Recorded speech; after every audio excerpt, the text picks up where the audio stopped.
आज ईद के शुभ अवसर पर मैं अपने क्षेत्र के, अपने देश के मुसलमान भाइयों को ईद का मुबारकबाद देता हूं और आशा और उम्मीद करता हूं कि आने वाले दिनों में हमारे देश के हिंदू और मुसलमान, सिख और ईसाई, पारसी और जैन सभी लोग मिलजुल करके आपस में सांप्रदायिक सौहार्द बना करके और रहेंगे और प्रेम बंधुत्व को आगे बढ़ाते हुए, प्यार को आगे बढ़ाते हुए,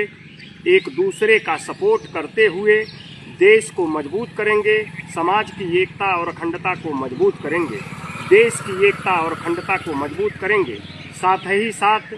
भारतवर्ष के साथ साथ दुनिया के उन सभी मुसलमान भाइयों को मैं ईद का मुबारकबाद देता हूं, जिन जिन देशों में हमारे देश के हिंदू, मुसलमान, सिख, ईसाई, फारसी, जैन सभी वर्ग के लोग जाकर के उन देशों में अपने लिए रोजगार प्राप्त करके अपनी रोटी चलाते हैं, नौकरी करते हैं, रोजगार करते हैं, पैसे कमाते हैं और पैसे कमा करके हमारे देश की अर्थव्यवस्था को मजबूत करने का काम करते हैं। मैं दुनिया के उन सभी मुस्लिम देश या मुसलमान भाइयों को ईद का मुबारकबाद देता हूं। भारत में जब जब आवश्यकता पड़ी है, जब जब भारत माता ने पुकारा है, सरहद ने पुकारा है, सीमा ने आवाज दिया है, तब हमारे देश के हिंदू, मुसलमान, सिख, ईसाई, फारसी और जैन सभी लोग मिल करके एक साथ गोलियां चलाए हैं और एक साथ इंकलाब बोले हैं, एक साथ फांसी के फंदे पर लटके हैं, एक साथ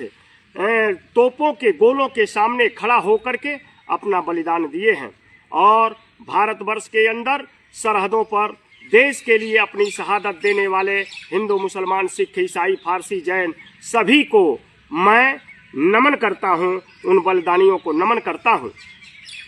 हमारे देश के अंदर बहुत सारे लोग हमारे इन भाइयों के बीच में नफरत पैदा करके अपनी सियासत करते हैं और सत्ता पर कब्जा करके देश को बर्बाद कर रहे हैं। देश के सांप्रदायिक सौहार्द को, भाईचारा को, प्रेम और बंधुत्व को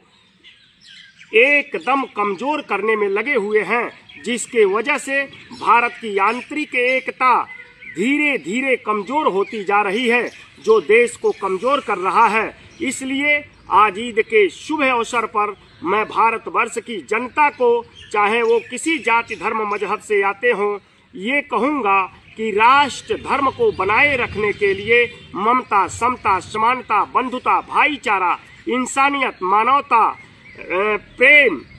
और भाईचारा, स्वतंत्रता और न्याय के रास्ते पर चलकर जिसका संदेश हमें बुद्ध ने दिया, बाबा साहब डॉक्टर भीमराव अंबेडकर जी ने दिया है और हमारे देश का, ये भारत का सेकुलरवादी, समतावादी संविधान देता है कि भारतवर्ष के अंदर सभी को समान अधिकार है, सभी को अपना त्योहार मनाने का, सभी को अपना पूजा पाठ करने का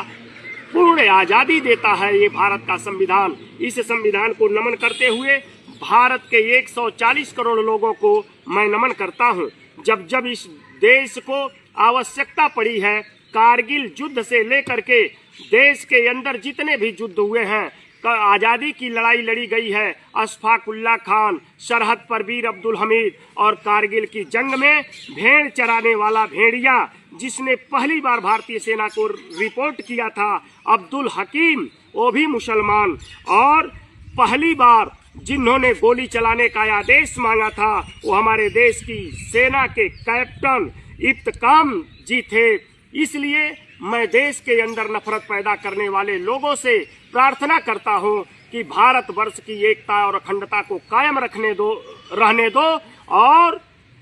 आप सियासत करने के लिए जनता की सेवा करिए, युवाओं को रोजगार दीजिए, किसानों के खेती को मजबूत करिए, फायदे की चीज बनाइए, फायदे का क्षेत्र बनाइए और इस देश के व्यापार को आगे बढ़ाने के लिए जीएसटी हटाइए और इस देश के बच्चों को पढ़ने लिखने के लिए शिक्षा कापी किताब कलम के ऊपर से जीएसटी हटाकर शिक्षा को सरल बनाकर जो संविधान में लिखा हुआ है, शिक्षा इस देश के संपूर्ण लोगों का, संपूर्ण बच्चों का मौलिक अधिकार है, उस अधिकार को कायम रखने के लिए आप शिक्षा की महंगाई को कम कर दीजिए, ताकि इस देश के अंदर मजदूर का बेटा, मजबूर का बेटा, मजलूम का बेटा, गरीब का बेटा भी शिक्षा ले सके। आज पुनः ईद के इस शुभ अवसर पर मैं भारतवर्ष के साथ साथ अपने क्षेत्र के साथ साथ दुनिया के संपूर्ण